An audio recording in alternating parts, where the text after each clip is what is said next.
So as a public adjuster, we argue on two things. Once coverage is afforded. To get to a settlement dollar amount, it's price and scope. What do things cost and what needs to be done? Those are the two biggest facets of the negotiation that take place.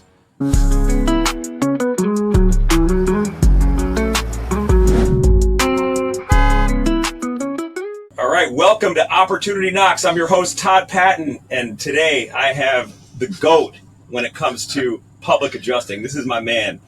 Josh Evans owns Stellar Public Adjusting, been around since 2009? 2009, and let me tell you, man, it's an honor to have you here. I respect you. You've built a really, really solid business. You're a great guy. You're a guy I trust. Anything that has to do with your home, and I'm excited to get this podcast started. Well, I'm excited to be with you, Todd. It's a beautiful day out. Awesome. So a public insurance adjuster represents policyholders, residential and commercial. I'm licensed in the state of Florida to handle claims. The interesting thing with Florida is we have so many different types of residents, right? Condos, homes, mobile homes, office buildings, associations, investors. Florida is also catastrophe central. We've had that. We've suffered a lot.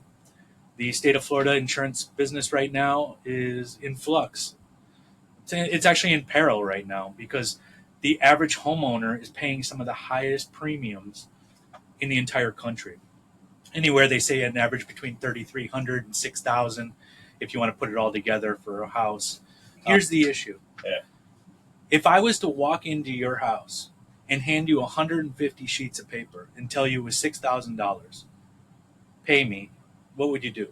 Well, you'd probably be kind to me and say, listen, I'll review it and I'll get back to you. 2 days, yeah. Give me a couple days. If I call it an insurance policy, what do? No problem. Send me it and I'll write it and I'll do the premium. It's crazy. This is the largest asset most people have is their house. So now you have an agent, and who does the agent represent? They represent the insurance company. They may represent you too in the transaction, but an agent doesn't formally handle claims. An adjuster does. By the time it gets to me, you've already had a loss to your property, and now we have to have a discussion on what your coverage is. So let's get back to that because I want to talk about that. So you just mentioned that you represent the homeowner. I mean, the easiest way to visualize this, a homeowner, if they have representation when it comes to a claim, it's not going to be the insurance company's adjuster.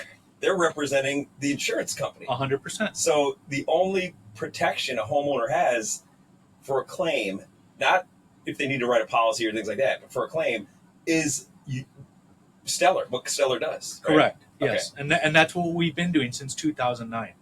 Wow. Yeah. So, the need is there because if you look around and you actually talk to homeowners that have had a claim, they all say, we were originally issued this amount and it finished off with this amount. What we look at when we're estimating a loss is what the person has, what the costs are, and what's the right way to do something. So you're talking real about licensed general contractors, especially in 2025 that we're standing in now, the cost to do construction is extremely high, both material costs and labor costs.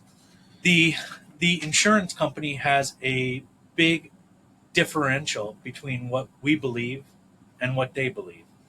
Within your policy states different ways that we can get things resolved. State of Florida in 2024 has changed a lot of the laws. Just so you know that the laws have changed, now you only have 1 year to open a claim after a loss and 18 months to file a supplemental. Now, if you say that from the onset, you're just like, well, 1 year to file a claim. Remember something. If a hurricane hits, let's just say we'll give Milton, for example. Most of those are not full-time residents of Florida. These are guest homes, second homes, vacation homes, rentals. Okay, so if you have a rental and your person says, "Oh, it's fine, nothing happened, just a little this and that," they move out, and you go, "What's that?" Oh yeah, you only have 1 year. If it's over a year, it's too late. Too late. Now, so wait, you mentioned something I want to touch on because that's interesting. Yeah. You said there's certain language inside the policy. So you're saying that there could be 4 policies written by let's say my house in Parkland, me and my 4 neighbors. If you look at our policies, You're saying that there's different disclaimers in each one? Oh, Even if we both have 100%. But is that the first thing you do when you work with somebody is look at that paperwork? yeah, the most important thing is to understand the policy. And that's why I tell everybody the time to review your policy is not after the loss. The time to review your policy is once you get it or once you're about to bind it, and call me up.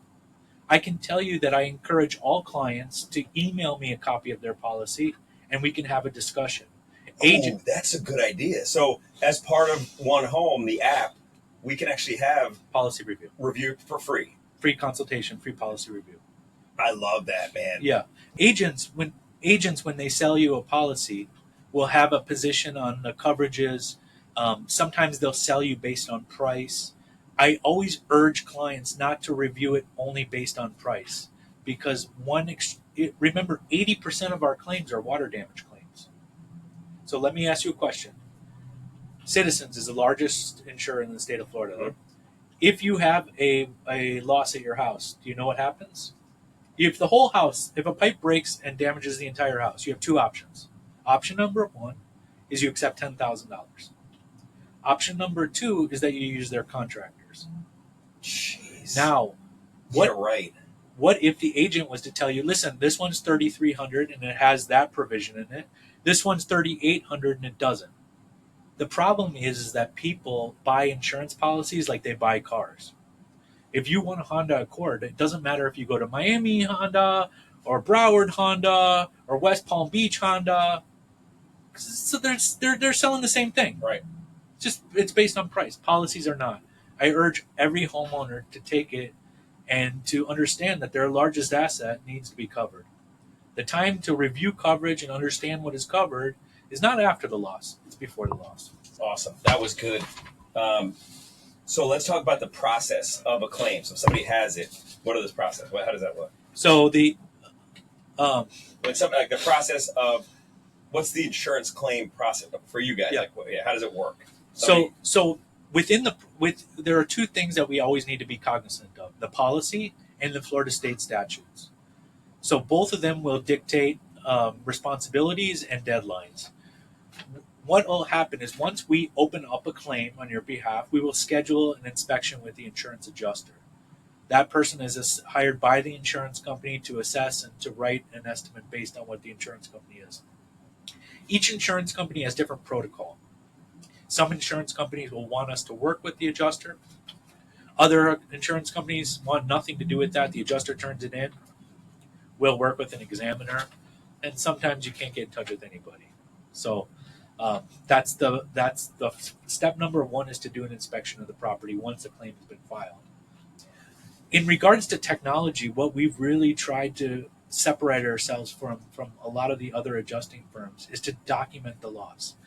I can't tell insureds enough how important this is. We have pictures on our phone for everything, right? The kid took the first step.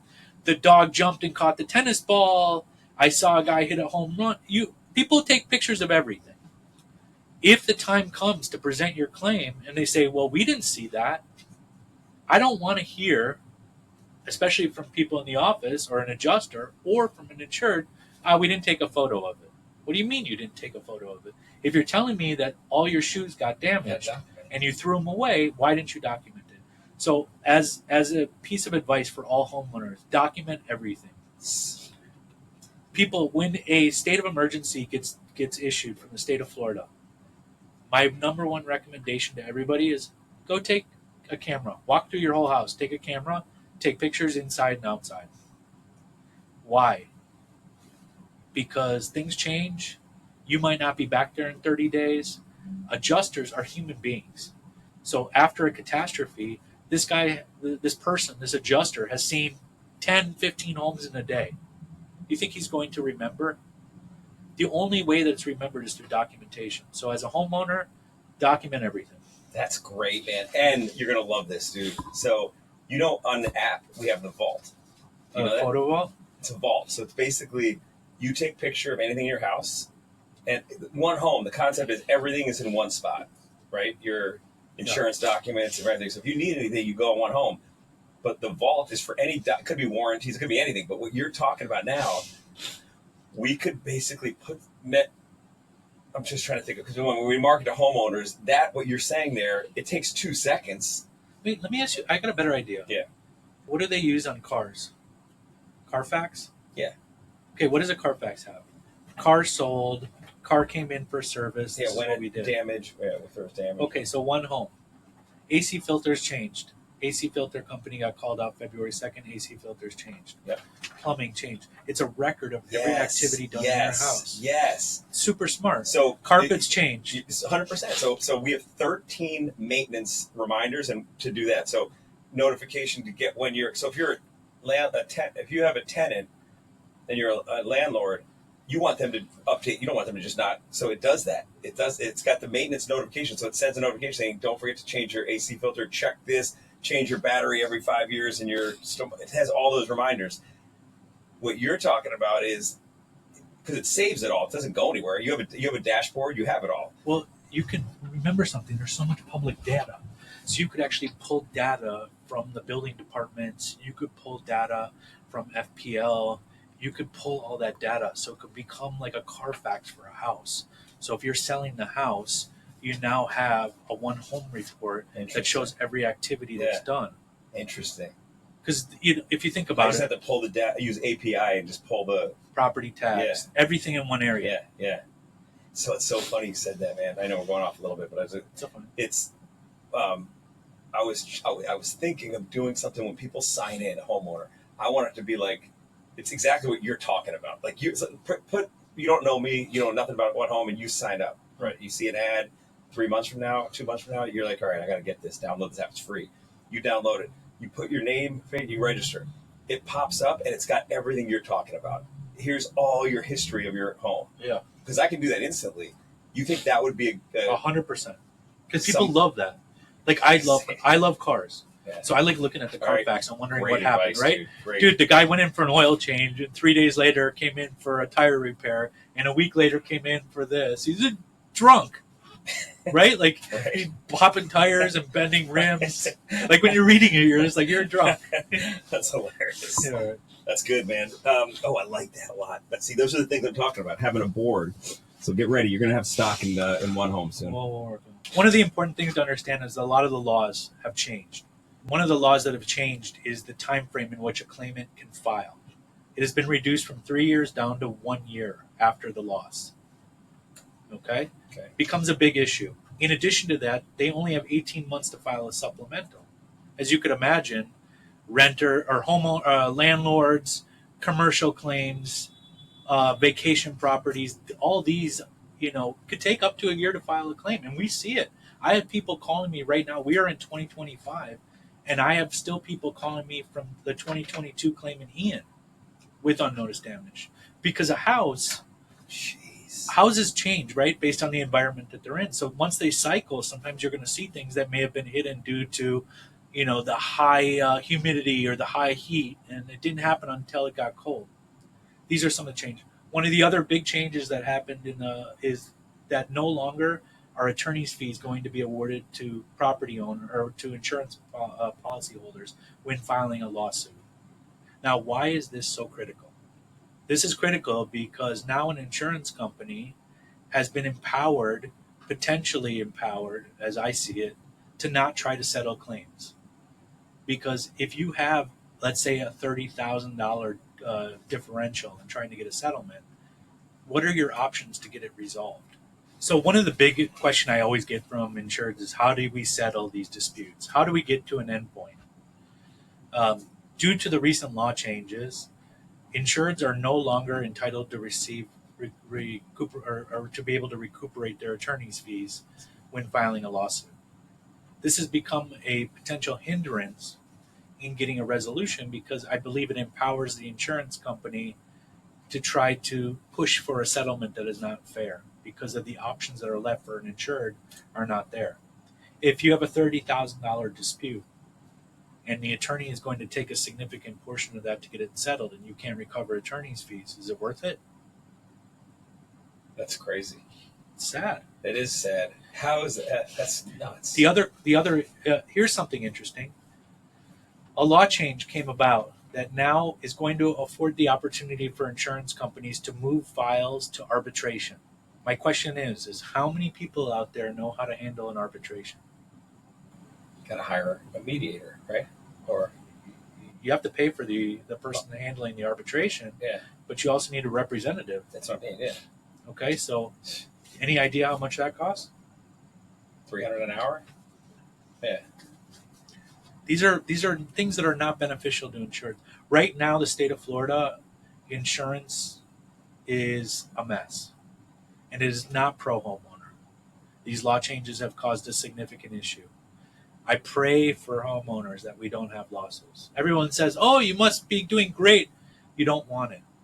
I always tell everyone, a car is easy. I can go to a dealership. I can replace whatever, for the most part, whatever car I had, no problem. A house, there's emotional ties to it, and people change. The average time to handle a claim could be over a year to get to a full resolution. Jeez. Yeah. So stuff you worked on a year ago, you're now getting it resolved now? Stuff I worked on for Hurricane Ian, 9/28/2022. I urge every homeowner to send us the policy prior to a claim. Most important thing. They need to know what the coverages are from somebody that handles claims. Is there anything you could say now that they could look at to see if they have this? Is it important to have? Absolutely. One of the biggest things is that you want to review what's called your declaration page, which has all the coverages on it. Your main page. Your main page. Yeah. And then within that page, there's going to be endorsements on there. Those endorsements can change from year to year. So what may be a renewal, and potentially that deck page looks the same, there could be some significant changes that are back behind it. So an insurance company, let's say I get a policy 2025. 2026, the renewal comes, all looks the same. There is changes within the endorsements that have changed the policy. Most people are not aware of it. Technology today in the claims is changing. I remember a funny story where I was talking to an adjuster who did Hurricane Andrew, and he told me that he pulled up into a grocery store parking lot, and he would open up the back of the bed of his truck, and they would load in all of the Polaroid boxes. Remember Polaroids? Yeah. So he would go to each property, he would take the Polaroids, and then he would staple them to a sheet, and then he would mail those sheets into the insurance company in a what are those boxes called? Yeah, the big legal boxes. Yeah. So he used to tell me, he's like, at the end of the week, in the back of my truck, I would have boxes of sheets with Polaroid stapled to them. Jeez. So and that's a little different than how you guys are. Because I was in the office, there's not a lot of paperwork. There's not a lot of there is paperwork, but we keep paperwork there. But I mean, now with the advent of digital photos, with the advent of we have Matterport, which creates a 3D virtual walkthrough of the property. So we don't have to go and inspect not that we don't have to, but we can walk through the property and look around with a Matterport, which gives us, it takes that picture, and now we can, move the insurance company. I say, we don't see it. I can show them how things are lined up. So that's been really good. That's cool. Yeah. Is that a camera? Yeah, we have a Matterport camera. Have you ever seen them? I imagine it's ones that real estate companies It's the same thing. So but you guys go there with the camera. Yeah. And then you just shoot. So we have one guy that his whole job is just to go to every site and do Matterports. So we have Matterport available. You have a full-time guy that's what he does. That's his whole whole job. Holy shit. Yeah. So we do that. Now, in regards to the other interesting thing is that there's a lot of support for technology through NOAA, through satellites. I love it because what you can now do is these hurricane hunters will have before and after. So, insurance companies might say, "Oh, there was no damage in this area," and I can literally there's a website where you can go and you can go backwards and forwards over the house if you just put in the address. Damn. It's been a great resource for us. You see this guy's fence from over here. You see the car over there. Is that real? Well, I guess how often would that get updated? I mean, they do it before. They do. So but remember, it's satellite. Damn. Yeah. That's amazing. I'll show you though. That's NOAA. Cool. You know what? Send it to me because I can play it with the editing too. Yeah. Like as we're doing the talk. Yeah, that would be because cool. This is really interesting shit. Yeah. Technology is going to change a lot also with the estimating, but here's the reality: no amount of technology will take away the activities of construction. We're not going to send a robot in there to lay drywall. We're not going to send a robot in there to lay flooring. Now, you might say in 30 years we might, but at this point we won't. Yeah. At this point, what it is it's trying to get to the best estimating dollar amount to bring you back to pre-loss condition. That's the toughest thing in my business. And I want to talk about that a little, because the thing that people don't realize is, if an insurance company has their adjuster come out and they're going to say, we got to replace drywall, that costs this much. You guys are more like detectives, right? You want to say, wait, the drywall covers that, but did you realize if behind the drywall there's a little bit of water, and that's it? Talk a little bit about how you dig deep where they don't. Is that the biggest difference between an insurance adjuster? Yeah, it's the activities and a public. So as a public adjuster, we argue on two things. Once coverage is afforded, to get to a settlement dollar amount, it's price and scope. What do things cost, and what needs to be done? Those are the two biggest facets of a negotiation that take place. What do things cost, and what needs to get done? And they're going to want somebody who does it at the best cost, so cheapest, right? And you're going to say, no, we want the best company doing it. This is right? Is that? Here's the issue. I see this all the time. They might say, hey, why would it cost $45 an hour for a laborer at the property, or $58 an hour? We can go get a laborer for $20. I said, yeah, but there's a GC that's watching out after him. There's reports that need to be made. There's staffing. No company, if you get to, if I come to your company and I say, listen, I'll take care of all the staff's payments as part of this insurance thing. And you say, okay, I pay them $20 an hour, $25 an hour. If I give you that money to pay them, you're actually losing money. Right. That's your cost. Yeah. So that's why they say a calculator to figure out how much you made, you got to times it by 1.20, 20% over at least, just to get, so contractors work on overhead and profit. Right. Absolutely. And that's a pretty industry standard. Uh-huh. Yeah. Awesome. All right. So I just got an email from my insurance company saying that they're going to send an inspection company, third party, separate from them, to come out this Saturday, which is the 1st. And they said that they mentioned something about tiles, looking at my tile or something like that. But I know nothing about it. I'm not sure what exactly they're doing, but they just said they're coming they blocked a half an hour. And this was requested by your insurance company? Yeah. And the insurance company sent you a letter on it? Yep. The insurance company there's some new changes that are coming about, has the ability to decline coverage or decline renewals based on the age of your roof. In addition to that, so you're aware, there are two types of insurance policies that you can have for a homeowners in regards to payment. At ACV, actual cash value, and RCV, replacement cost. With roofing systems, the insurance company policy can have a provision in it that says, we will only pay you the actual cash value of the roof. Okay? So let's just say, how old is your roof? 2004. So that would make it 20 years? 20, yeah. Okay, so your roof is 90% at its limit. Huh? So if you have a $50,000 roof and that you lose your roof, in addition to your deductible, you'd only get $5,000. That's how it is today, or that's if I have a actual. It depends on your policy. So most policies are actual, or most policies are replacement cost.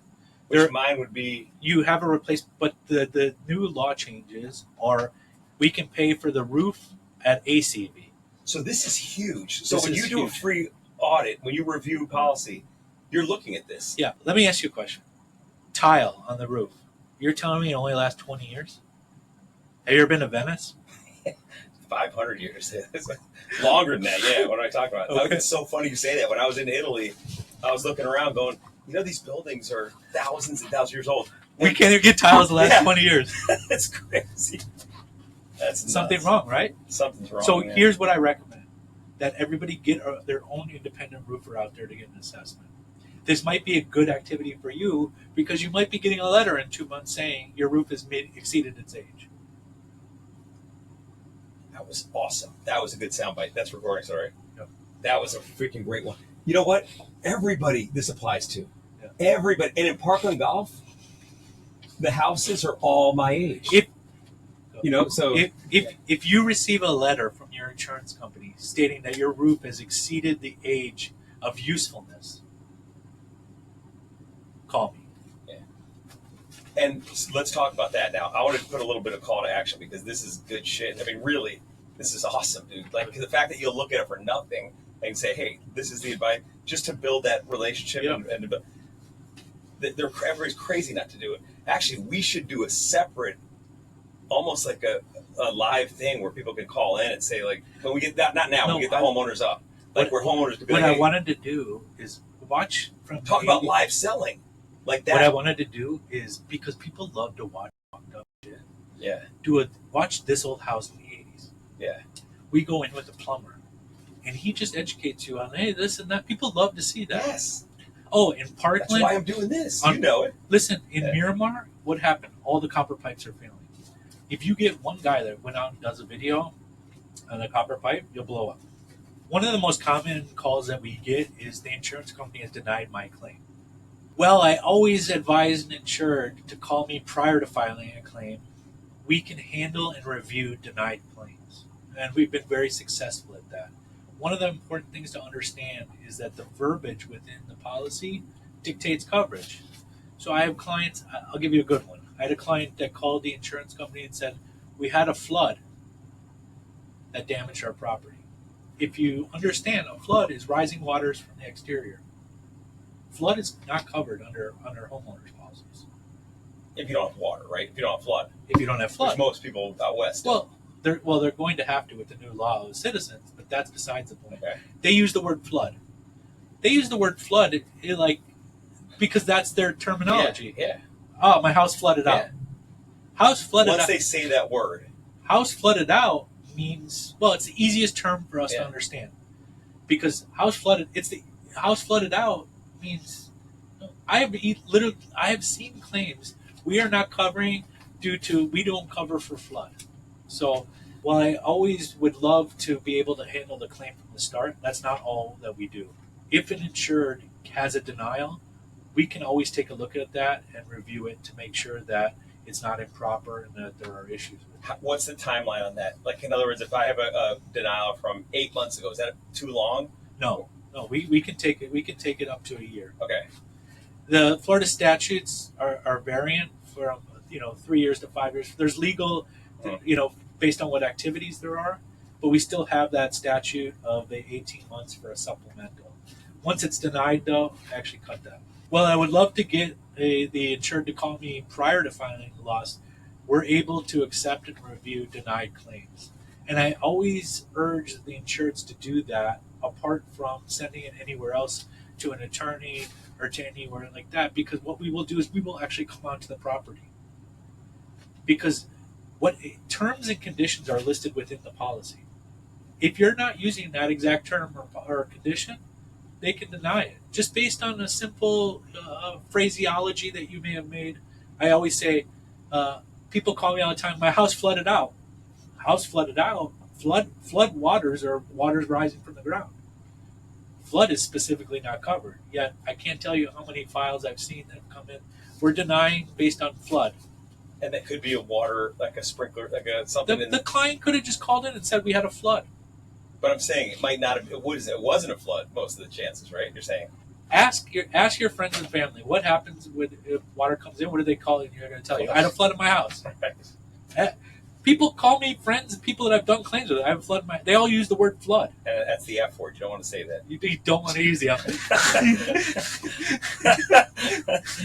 word. Yeah. So flood is covered, and maybe under a different policy. The terminology of flood does not bode well when filing property. So one thing I've always been impressed by you, outside of being a phenomenal business guy, I've always had massive respect for you, as you know.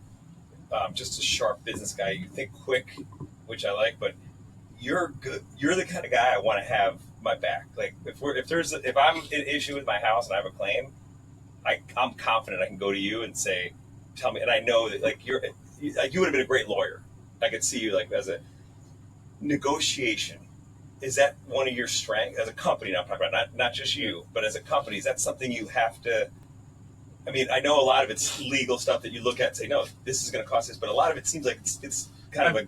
I mean, here's the reality: you're dealing with human beings, and in dealing with human beings, you could have an off day. I could call an adjuster up, and he just goes off the handle on me. So the number one thing to negotiating is documentation. When they say there was nothing damaged there, I want to say, look at picture 32. When they say we didn't address anything, look, you guys already afforded coverage on that. You guys already addressed it previously. But you have to document. Well, this is what you were talking about earlier, I think, before and after. Like, I document every so time we the step two in. big takeaways that I learned, which is freaking awesome. I mean, everybody this applies to is reviewing your policy and having Stellar does it for nothing. Yeah. So having you guys review it just to get know exactly what you have. Right. And then the second part of that is document everything, not just after it happens, but before and after. Right. So take a. Every time you step foot in it, things change. Like I said, you're dealing with human beings. So Thursday, I didn't go in that door, or I didn't look up to the left, or that picture came out blurry. And not everybody has the equipment, the technology you guys have, which is not everyone, but every homeowner does have photos. Sure. And do take photos. Okay. I can tell you, we had a funny story where the insurance company said that was a pre-existing condition for damage to a wood floor from a pipe break that broke in the bathroom. So the wood floor, they had oak planks, and the wood floor buckled. So I got a denial, and they said, we are not covering this because it's long-term. Insurance only covers for a sudden-accidental event. Okay? So they're not going to cover because your tires wear down. They'll cover because your tire blew out. Got it. Okay? Mr. Evans, we're not covering your client's damage to their wood floors because it went on too long. This was in 2010. So I'm like, do you guys have any photos of this area? It was in a very strategic area in the corner. Like, she goes, no. And I look over on the windowsill, mantle, or the mantle. And what's on the mantle? A Christmas picture of their family with the dog. And I was like, that's over there. She's like, yeah. I was like, give me the picture. Get out of here. Yeah, I took the picture, scanned the picture on my phone. I sent the picture. I said, there's no damage here. That's great. That's a good story. Yeah, that was a fun one. That's awesome. You've been in business now 16 years, right? And I can tell you now, I came in 2010, I think, when you were a year old. And you were in the same building. It looks a lot different than when I was here. But the one thing that you had then that you still have today, which I'm so impressed at, because it's really hard to do this with today's landscape with staff and things like that. Everybody smiled. From the guy that I met at the elevator, and I said, he had a Stellar shirt on, and I turned over and said, hey, how long have you been working here? With a smile, he was talking, interactive, shake my hand. I was like, man, this is, I don't know if that's a training thing that you teach them how to do. It was awesome. It just felt like you guys are just a real great culture. Yeah, I mean, I got to hand it to the staff. The culture that's been here is great, super supportive. Internally, we have a lot of events and a lot of recognition that we do. The organization itself is great because we try to create a real positive atmosphere. As you can imagine, dealing with calamity and loss could take a big toll. You talk to anybody in that business. So, to have a release, I always say we spend more time with our employees. You spend more time with your employees than you do with your family. The average job, they say 8 hours a day. I can't tell you that I spend 8 hours a day, unfortunately, with my family. I just don't. And that's everybody. But then what you've done there, the money you've invested back in, like just the gym. I mean, you guys got to see this. That's a real gym, like that you can go have a membership. But it's a huge benefit for the employees. They're here. I can tell you that there are times when that clock, the hours just come and I don't see it goes from sun up to sundown, and we're here a lot longer. So again, it's part of family. It's a part of letting people. I think the one thing that employees really want to know is that they're part of something. Yeah. Yes. If you really make it a part of something and you set that, people really respond well to that. And I think being a part of something is huge. And that might be, a lot of people say, oh, I have problems with this employees, and you're going to have, Yeah. you know, these single outs. But if you really create a culture of that, it does kind of fester into something beautiful. What a great way to finish. Yeah. Awesome, man. It was great having you on. Great having you, Todd. I'm looking forward to working with you with One Home. We're so lucky to have you guys as our #1 public adjuster. Stellar's the only one. You guys are going to be hearing a lot about Stellar. And I got a big mouth. I'm going to be talking a lot about you, man. Thank you love very much. it, I appreciate man. it. Thank you. Appreciate you.